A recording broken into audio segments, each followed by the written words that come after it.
Hey everyone, this is Mukesh. Well, today in this video, we are going to learn this amazing usage that is could be. How can we use could be in English? इस कमाल के use को सीखने के लिए इस video के अंत तक बने रहिए और आगे बढ़ने से पहले मेरे चैनल को सब्सक्राइब कर ले और सब्सक्रिप्शन बटन पर एक बेल आइकन होगा उसको भी हिट कर ले ताकि मेरा हर एक लेटेस्ट वीडियो की नोटिफिकेशन बिल्कुल टाइम पर मिलती रहे।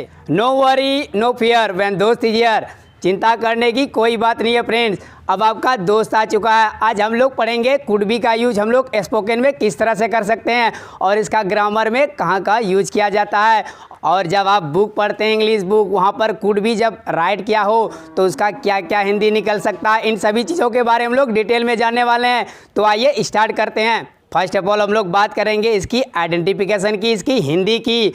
इसका हिंदी क्या क्या हो सकता है। तो कुड बी का यूज हम लोग दो सेंस में कर सकते हैं। पहला सेंस क्या है, कोई सामान कहीं पर हो सकता है या हो सकता था, हो सकता है या हो सकता था। It means that present time में कोई सामान कहीं पर हो सकता है और पास्ट टाइम में कोई सामान कहीं पर हो सकता था। Let me give you some example, after that your all doubts will be cleared. ये खतरनाक हो सकता है, इसे मत करो। ये खतरनाक हो सकता है, इसे मत करो। किताब उस रूम में हो सकती है, किताब उस रूम में हो सकती है। पापा बाज़ार में हो सकते थे, पापा बाज़ार में हो सकते थे। तुम कल दिल्ली में हो सकते थे, तुम कल दिल्ली में हो सकते थे। कोई सामान या वस्तु कहीं पर हो सकता है या हो सकता था। तो इस सिचुएशन में हम लोग यूज करते हैं कुड बी का। सो फ्रेंड्स, आइए पहले स्ट्रक्चर की बात करते हैं, उसके बाद कुछ सेंटेंस लेंगे और अपने सारे डाउट्स को दूर कर लेंगे। So friends, first of all हम लोग बात करेंगे इसके स्ट्रक्चर की, किस तरह के स्ट्रक्चर को फॉलो करके हम लोग इस तरह का सेंटेंस बना सकते हैं। तो सही है, सबसे पहले राइट करना है सब्जेक्ट। सब्जेक्ट को राइट करने के बाद राइट करेंगे कुड बी और कुड बी को राइट करने के बाद राइट करेंगे other word. It means that object और सेंटेंस का जो अदर पार्ट रहेगा उसी को लास्ट में राइट कर देंगे। तो so friends, our structure is easily completed. आइए अब हम लोग लेते हैं कुछ सेंटेंस और अपने सारे डाउट्स को दूर करते हैं। इसे मत करो, ये खतरनाक हो सकता है। इसे मत करो, ये खतरनाक हो सकता है। Don't do it, don't do it. उसका कमा राइट कर देंगे, ये खतरनाक हो सकता है। इसको इंग्लिश में किस तरह से बोले, इस तरह का सेंटेंस इट से बनाया जाता है। तो इसका सब्जेक्ट क्या राइट करेंगे, इट राइट करेंगे। इट को राइट करने के बाद लगाएंगे कुड बी। सेकंड नंबर में आपको यहाँ पर स्ट्रक्चर दिख रहा होगा। कुड बी को राइट करने के बाद क्या लगाएंगे, खतरनाक हो सकता है। तो क्या होगा, खतरनाक को बोलते हैं डेंजरस या रिस्की भी बोल सकते हैं। तो it could be dangerous. Don't do it, इसे मत करो, ये खतरनाक हो सकता है। आइए कुछ और एग्जांपल लेते हैं, नेगेटिव, इंट्रोगेटिव और इंट्रोगेटिव की। उसके बाद हम लोग इस कमाल की यूजेज को और भी डिटेल में बेहतरीन तरीके से समझते हैं। आइए नेक्स्ट एग्जांपल की तरफ बढ़ते हैं। नेक्स्ट एग्जांपल हमारा है पापा ऑफिस में हो सकते हैं, पापा ऑफिस में हो सकते हैं। तो इस सेंटेंस को किस तरह से बोलेंगे, इसमें सब्जेक्ट क्या है, सब्जेक्ट है पापा। तो पापा को बोलेंगे the father, the father. While writing आप फादर राइट करेंगे और जब स्पीकिंग करेंगे तो डैड, डैडी, जो भी आप बोलना चाहते हैं तो बोल सकते हैं। चलिए यहाँ पर हम लोग द फादर राइट करते हैं, द फादर। उसके बाद क्या राइट करना, सेकंड नंबर में स्ट्रक्चर देखते रहिए। स्ट्रक्चर में क्या है, कुड बी। तो सही है, यहाँ पर राइट करने वाले हैं कुड बी। तो कुड बी को राइट करने के बाद क्या राइट करेंगे, कहाँ हो सकते हैं पापा, ऑफिस में हो सकते हैं। तो कोई सामान या कोई व्यक्ति कहीं पर हो सकता है या हो सकता था। तो हम लोग यूज करेंगे कुड बी का। तो कुड बी राइट कर दिए, कहाँ पर हो सकता, ऑफिस में। ऑफिस में क्या बोलेंगे, इन द ऑफिस। तो sentence is easily completed.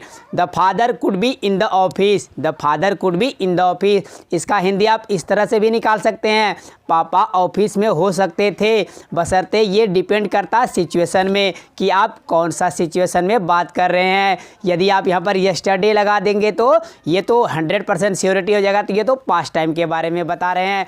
The father could be in the office yesterday, the father could be in the office yesterday. Next example लेते हैं, वो उस कमरे में हो सकती है, वो उस कमरे में हो सकती है। How can you say this sentence in English, she could be in that room, she could be in that room. आइए हम लोग अब बात करते हैं नेगेटिव सेंटेंस की। नेगेटिव सेंटेंस किस तरह से बनाया जाए, तो कुछ नहीं करना है, सिर्फ कुड में आप नोट लगा दीजिए तो वो नेगेटिव सेंटेंस बन जाएगा। और आप यहाँ पर एक काम और कर सकते हैं, कुड और नोट को एक साथ मिला सकते हैं तो वो कुडंट बन जाएगा। तो कुडंट को राइट करने के बाद राइट करेंगे बी और बी को राइट करने के बाद राइट करेंगे object. It means that other part of the sentence. This structure is easily completed. आइए एक एग्जांपल लेते हैं और अपने डाउट्स को दूर कर लेते हैं। उसी वाले एग्जांपल को लेते हैं, ऐसा नहीं हो सकता है, ऐसा नहीं हो सकता है, यह असंभव है, ऐसा नहीं हो सकता है। इसको इंग्लिश में किस तरह से बोलेंगे, it couldn't be possible, it couldn't be possible. सबसे पहले राइट करेंगे इट को राइट करने के बाद सेकंड नंबर में क्या राइट करना होगा,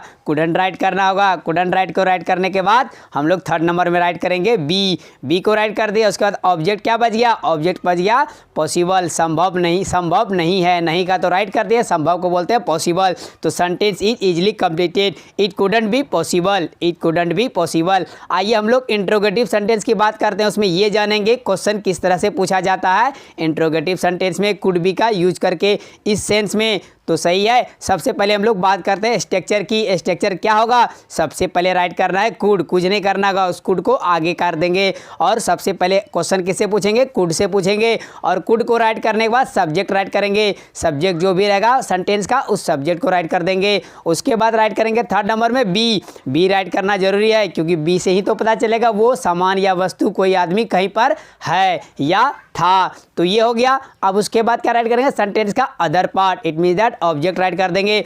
तो स्ट्रक्चर इज इजीली कंप्लीटेड। आइए कुछ एग्जांपल्स लेते हैं और अपने डाउट्स को दूर करते हैं, जो भी आपके ब्रेन में डाउट्स हो रहे हैं। क्या हम लोग अगले साल अमेरिका में हो सकते हैं, क्या हम लोग अगले साल अमेरिका में हो सकते हैं, इसको किस तरह से बोला जाए इंग्लिश में। सबसे पहले राइट करना है कुड, तो सही है, सबसे पहले राइट कर दिए कुड। कुड को राइट करने के बाद सब्जेक्ट क्या है, सब्जेक्ट है हम लोगों को या हमें, तो क्या बोलेंगे इसको इंग्लिश में, वी, कुड वी। उसके बाद थर्ड नंबर में क्या राइट करना है, स्ट्रक्चर देखते रहिए तभी मज़ा आएगा बनाने में और इंग्लिश बोलने में। तो बी राइट करेंगे, सही है, थर्ड नंबर में बी राइट करना है। बी को राइट करने के बाद कहाँ हो सकते हैं, अमेरिका में, इसको राइट करेंगे इन अमेरिका। इन अमेरिका कब हो सकते हैं, next year, it mean that अगले साल। तो sentence is easily completed, last में क्वेश्चन मार्क राइट करेंगे।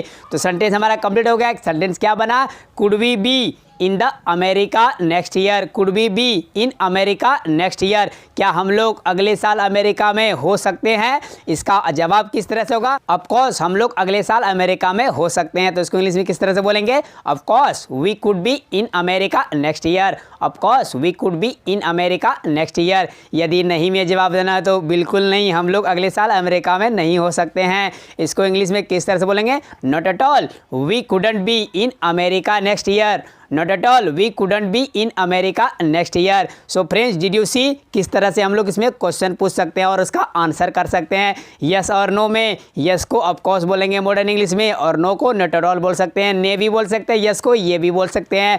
सो फ्रेंड्स, ये था आज का वीडियो। आपको ये वीडियो कैसी लगी, यदि अच्छी लगी है तो प्लीज़ लाइक, सब्सक्राइब और कमेंट कर दीजिए, और साथ ही साथ शेयर करना ना भूले, ताकि जो स्टूडेंट को इसकी ज़रूरत हो उसके तक ये पहुंच सके। और कुड बी के दूसरे यूज की बात हम लोग नेक्स्ट वीडियो में करेंगे, क्योंकि वीडियो काफ़ी लंबा हो चुका है, क्योंकि ये वीडियो ज़्यादा हो जाता है तो आप लोग इसको देखने में देखते देखते आप बोर हो जाते हैं। So thanks for watching video friends, share करना।